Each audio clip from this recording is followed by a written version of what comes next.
हाँ जी मेरे छोटे भाई और बहनों, आप लोगों की समर वेकेशन मेजॉरिटी बच्चों की स्टार्ट हो गई होगी या फिर होने वाली होगी।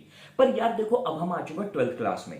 11th क्लास तक हमने समर वेकेशन कैसे काटी थी कि भैया 2 महीने पूरा टाइम वेस्ट कर लिया, मौज मस्ती कर ली, और आखिरी के हफ्ते 10 दिन में हमें होश आता था कि अरे स्कूल ने इतना सारा होमवर्क लिखाया था, अब वो करना है। हम वो चीज 11th तक कर रहे थे, कोई दिक्कत नहीं थी। पर ये 12th क्लास में हम नहीं कर सकते, क्योंकि 12th के आपके बोर्ड्स के और एंट्रेंसेस के जो मार्क्स है ना, पूरी जिंदगी आपकी चेंज करने वाले हैं। तो यहां पे अब हम जो अभी बचपन तक गलतियां करते आ रहे थे, वो रिपीट नहीं कर सकते। तो आज की ना ये वीडियो मैं बहुत काम की बना रहा हूं आप लोगों के लिए कि भाई हमें एज अ कॉमर्स स्टूडेंट कैसे अपने सब्जेक्ट्स मैनेज करने हैं इन समर वेकेशन में, क्या हमें गलतियां नहीं करनी है, क्या चीजें हमें करनी है, और कैसे हम फन के लिए भी टाइम निकाल सकते हैं। राइट, तो भाई without further do let's start. देखो, सबसे पहले मैं आपको बताना चाहता हूं कि कैसे आपको अपने सब्जेक्ट्स मैनेज करने हैं। हमारे कॉमर्स के स्टूडेंट्स के 5 मेन सब्जेक्ट्स होते हैं, ठीक। English, accounts, mathematics, business studies, economics, ठीक है। फिजिकल एजुकेशन, आर्ट्स वगैरह भी होते हैं, उनकी हम किसी और वीडियो में बात करेंगे, बट अभी मेन 5 सब्जेक्ट्स की कर रहे हैं। अब देखो, इन 5 सब्जेक्ट्स में सबसे पहले मैं बात कर लेता हूं मैथमेटिक्स और अकाउंट्स की। देखो यार, ये दोनों ऐसे सब्जेक्ट्स हैं जो कि आपसे पूरे साल डेली बेसिस पे आपकी प्रैक्टिस और लर्निंग डिमांड करते हैं। ये दोनों सब्जेक्ट्स ऐसे नहीं है कि आप आकर के 3 4 5 महीने में उठाओगे और फिर आप एकदम से सारा पढ़ लोगे, इंपॉर्टेंट क्वेश्चंस देख लोगे और आपके अच्छे मार्क्स आ जाएंगे और आपको ये सब्जेक्ट्स भी अच्छे से आ जाएंगे।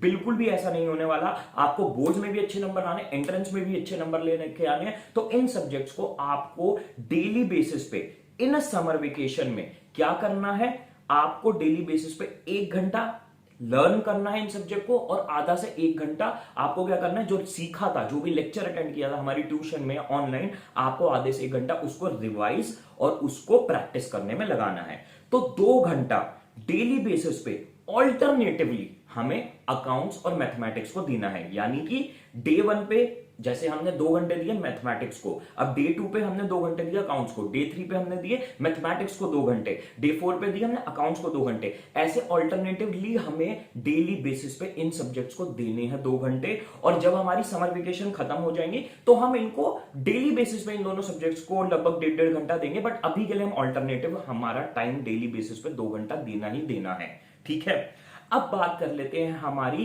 कि इतना सारा टाइम बचा, उसमें क्या करना है भाई। अब हम बात करते हैं हमारी बीएसटी और इंग्लिश की। देखो यार, होता क्या है, ये दोनों सब्जेक्ट्स ना इजी साइड में आते हैं, और क्योंकि ये इजी साइड्स में आते हैं ना, हम क्या करते हैं एज अ स्टूडेंट, हम इनको कहते हैं बाद के लिए छोड़ देंगे, बाद के लिए छोड़ देंगे। एंड तक आते आते ना होता क्या है, मैं तुम्हें बताता हूं। समर वेकेशन खत्म होने के बाद आपके हाफ ईयरली आएंगे, फिर आपके प्री बोर्ड्स आएंगे, फिर आपके और यूनिट टेस्ट बीच में भरे पड़े होंगे। आपके ऊपर इकोनॉमिक्स, अकाउंट्स और मैथ्स का एंड तक आते आते इतना प्रेशर हो जाएगा, इतनी चीजें इकट्ठी हो जाएंगी कि आपको बिजनेस स्टडीज और इंग्लिश के लिए ढंग से एंड में टाइम मिलेगा ही नहीं।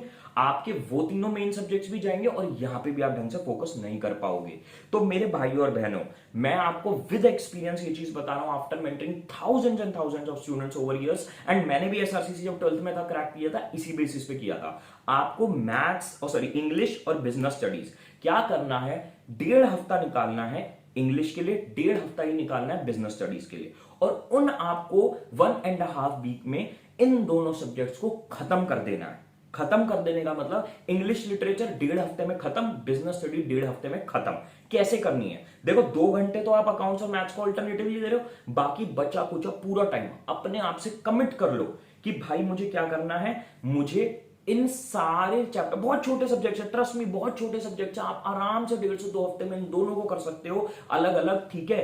क्या करना है, आपको डेली बेसिस पे आपको YouTube से उठाने लेक्चर्स, और कहीं नहीं जाने की जरूरत है। एडू कैप्टन में मैं नीचे पिन कमेंट में आपको प्लेलिस्ट दे रहा हूं, हमने सारे चैप्टर्स के एक्सप्लेनेशन डाल रखे ऑलरेडी, ठीक है। आपको क्या करना है, आपको हर चैप्टर की वीडियोस देखनी है और उस चैप्टर को फिर रीड करना है, सिंपल, ठीक है भाई। इंग्लिश लिटरेचर में इतने थोड़े से चैप्टर्स हैं, आपके बिजनेस स्टडीज में 12-13 चैप्टर बहुत इजी से कंप्लीट हो जाएंगे, ठीक है। आपको क्या करना है, अपने भाई 1.5 से 2 हफ्ता देके लेक्चर्स देखने हैं। आपने जैसे ही कोई चैप्टर कंप्लीट किया वीडियो के थ्रू, उसको बुक से रीड किया और उसके नोट्स बना लिए, ठीक है। इस तरीके से दोनों सब्जेक्ट्स कंप्लीट कर लेंगे। हमारे पास इस समर वेकेशन के एंड तक 1 महीने के बाद हमारे पास दोनों सब्जेक्ट से प्रॉपर नोट्स बने होंगे, दोनों सब्जेक्ट्स हमारे लिए साइड होकर खत्म हो जाएंगे। सोच लो कितना रिलैक्सिंग हो जाएगा।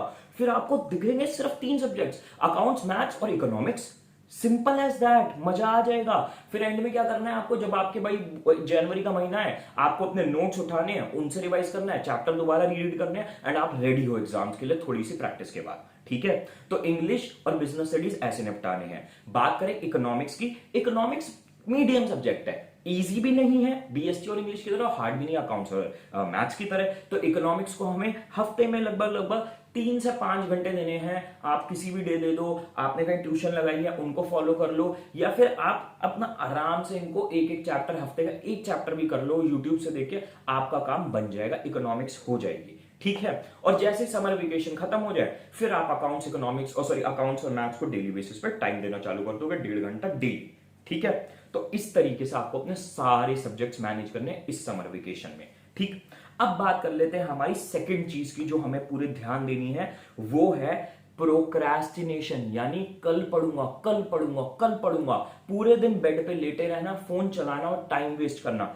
इसकी हैबिट गलती से भी मत पाल लेना, गलती से भी मत पाल लेना, क्योंकि अगर ये 2 महीने में हैबिट लग गई, ये मान लो तुम्हें 2 महीने बाद जब स्कूल स्टार्ट होंगे, तुम्हें भाई साहब ये हैबिट छुड़ाने में 1 से 2 महीने लग जाएंगे।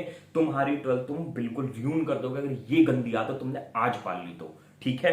याद रखना, स्कूल जैसे ही समर वेकेशन के बाद खत्म होंगे ना, मैंने जैसे अभी फर्स्ट पॉइंट में भी बोला, इतनी तेजी से टाइम फ्लाई करेगा। मैं तुम्हें एक चीज बता रहा हूं अपनी लाइफ के एक्सपीरियंस से। मेरे छोटे भाइयों बहनों, आपकी जिंदगी की क्लास 12th और आपका फाइनल ईयर ऑफ कॉलेज, ये दोनों ना मेरी लाइफ के और सब बच्चों की लाइफ के सबसे बिजी ईयर्स होते हैं, सबसे इंपॉर्टेंट साल होता है, और ये बिल्कुल पंख की तरह निकलते हैं। तो आपको पता भी नहीं चलेगा आपके जब समर वेकेशन खत्म होंगे टाइम कैसे खत्म हो जाएगा, ठीक है। और हम तब उस टाइम बिजी होंगे। तो हमें अभी से ही हमें अपनी प्रोक्रेस्टिनेशन, कल करे वाली आदत को छोड़ना है। डेली बैठना है, डेली पढ़ना है और अपने आप को फोर्सफुली करके पढ़ना है। अगर तुम्हें आदत है प्रोक्रेस्टिनेशन की, कल पे बात डालने की, तुम्हें सॉल्यूशन नहीं मिल रहा है, कमेंट सेक्शन में जाओ, मेरे को बताओ, मैं वीडियो बना दूंगा इसके ऊपर भी, ठीक है। तीसरी चीज, अपनी हमें इंग्लिश की communication written and spoken improve करनी है। एंड मैं आपको ऐसी टेक्निक सब बताने वाला हूं, आपको कुछ एक्स्ट्रा एफर्ट नहीं करना, जो चीजें कर रहे हो बस उसी को ही थोड़ा बहुत चेंज करना है। पर सबसे पहले समझ लो, इंग्लिश इतना इंपॉर्टेंट टॉपिक है, आपके बोर्ड में इसका सब्जेक्ट होता है जिसके मैंडेटरी मार्क्स होते हैं काउंट होने कॉलेजेस में, आपके एंट्रेंसेस में ये सब्जेक्ट होते हैं जिसके अगेन मैंडेटरी मार्क्स होते हैं कॉलेजेस में काउंट होने के। एंट्रेंस क्रैक करने के बाद इंटरव्यू मैंडेटरी इंग्लिश में होते हैं, उसके बाद आप जब कॉलेज में चले जाओगे वहां सोसाइटी के इंटरव्यूज आपके मैंडेटरी इंग्लिश में होते हैं। तो इंग्लिश लिखनी और बोलनी आती अगर आपको नहीं है, आप बहुत सफर करोगे। एंड आज ही मैं आपको इसका सोल्यूशन बता देता हूं, डेली बेसिस पे आपको क्या करना है। कुछ नहीं चेंज करना अपने रूटीन में, सिर्फ 2-3 चीजें करनी है। पहली चीज, आप जितनी भी वीडियोस या मूवीज कंज्यूम कर रहे हो उनको इंग्लिश में कर दो, ठीक है। इंग्लिश में कंज्यूम करना स्टार्ट कर दो। गाने सुनते हो उन्हें इंग्लिश में करो। जो वर्ड का मतलब नहीं पता उसके डिक्शनरी में जाके सर्च करो, गूगल पे जाके सर्च करो, और एक छोटी सी हैंडबुक बना लो। मैंने खुद बनाई थी, जिसमें कि आप जो नए नए वर्ड सीख रहे हो ना वोकैबुलरी के, वो लिखते जाओ, ठीक है, और उसको टाइम टू टाइम रिवाइज करो।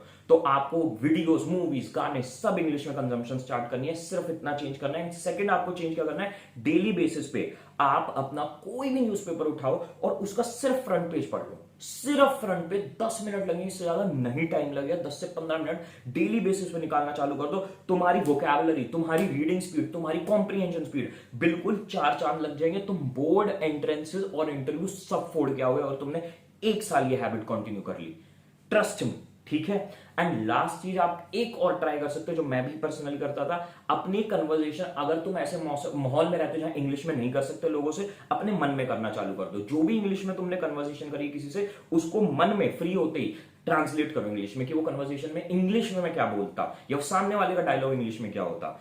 आपने ये चीज अभी से हैबिट पाल ली ना, आप अगले साल तक अगर आपको 0 इंग्लिश आती है ना, आप किल कर दोगे, ठीक है।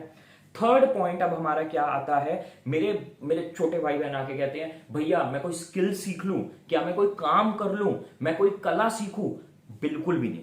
क्लास 12th आपके लिए सिर्फ और सिर्फ याद रख लो मेरे छोटे भाइयों बहनों, सिर्फ और सिर्फ आपके बोर्ड्स फोड़ने के लिए, एंट्रेंसेस फोड़ने के लिए, क्योंकि यहां पे ये दोनों चीजें अगर आपने फोड़ दी ना, आप जिंदगी भर एक अच्छे कॉलेज में जाओगे, उसका नाम जिंदगी भर एंजॉय करोगे। एंड कॉलेज में जाकर ट्रस्ट मी यार, तुम्हें बहुत वेला टाइम मिलता है, बहुत एक्सपोजर मिलता है। इंडिया के टॉप कॉलेजेस में आपको सबसे बेस्ट अपॉर्चुनिटीज मिलेगी हर तरीके के टैलेंट और स्किल को एक्सप्लोर करने की, ठीक है। तो कॉलेज में टाइम और अपॉर्चुनिटी दोनों मिलती है। अच्छा कॉलेज में क्रैक कर लो, फिर तुम्हारे पास वेला बहुत टाइम होगा ये सारी चीजें करने का, आराम से करते रहना, अभी नहीं करनी बस, ठीक है। पांचवी और लास्ट चीज क्या करनी है हमें मेरे भाइयों बहनों, एक चीज अभी से ही दिमाग में बिठा लेना। अब वो जमाने चले गए जब सिर्फ बोर्ड के मार्क्स पे एडमिशन हो जाता था। आज के इंडिया के सारे टॉप कॉलेजेस, चाहे दिल्ली यूनिवर्सिटी हो, चाहे आईआईएम्स हो, चाहे क्राइस्ट सिम्बायोसिस, कोई भी हो, आपको एडमिशन देते हैं वो किसके बेसिस पे? एंट्रेंसेस के बेसिस पे। 12th के मार्क्स की वेटेज होती है, इंपॉर्टेंस होती है, पर वो 98, 99, 100 वाली होड़ खत्म हो चुकी है। आप 90s की रेंज में चाहे कितने भी मार्क्स हो, आप गुड इनफ हो इंडिया के सारे टॉप कॉलेजेस के लिए एलिजिबल हो अच्छे खासे तरीके से। पर आपकी अगर एंट्रेंसेस में अच्छे नंबर नहीं आए तो आपको कहीं एडमिशन नहीं मिलेगा, चाहे आपके बोर्ड में 99, 100 भी परसेंटेज मार्क्स आ जाए। तो हमें अभी से ही बोर्ड्स और एंट्रेंस की प्रिपरेशन साथ में मैनेज करनी है, साथ में करनी है। एंड आपका एंट्रेंस में मोटा मोटी सिलेबस भाई बोर्ड्स का ही आता है, अगर हम दिल्ली यूनिवर्सिटी की बात करें, और एप्टीट्यूड आता है, वो भी आराम से हो जाता है। अगर आप चाहते हो भैया मेरे को नहीं पता कैसे करना है, तो आप कमेंट कर दो, मैं एप्टीट्यूड का इसका प्रॉपर एक रोड मैप एक्सेल में आपको बना के दे दूंगा, अगर आप कमेंट करते हो तो, ठीक है। तो ये सारी चीजें आपको समर वेकेशन में दिमाग में रखनी, ये सारी चीजें आपको हेल्प करेंगी। अगर आपके दिमाग में कोई भी क्वेश्चन है, कोई भी चीज आप चाहते हो जिसके ऊपर मैं वीडियो बनाऊं, आपको पढ़ाई में प्रॉब्लम आ रही है, आपको कुछ समझ नहीं आ रहा, कुछ मैनेज नहीं हो रहा, कमेंट्स में जाके बताओ। एंड ये सीरीज मैं अब स्टार्ट कर रहा हूं, और इस सीरीज को मैं पूरे साल चलाऊंगा और आपके क्वेश्चंस के आंसर्स करता रहूंगा। Best of luck guys and bye.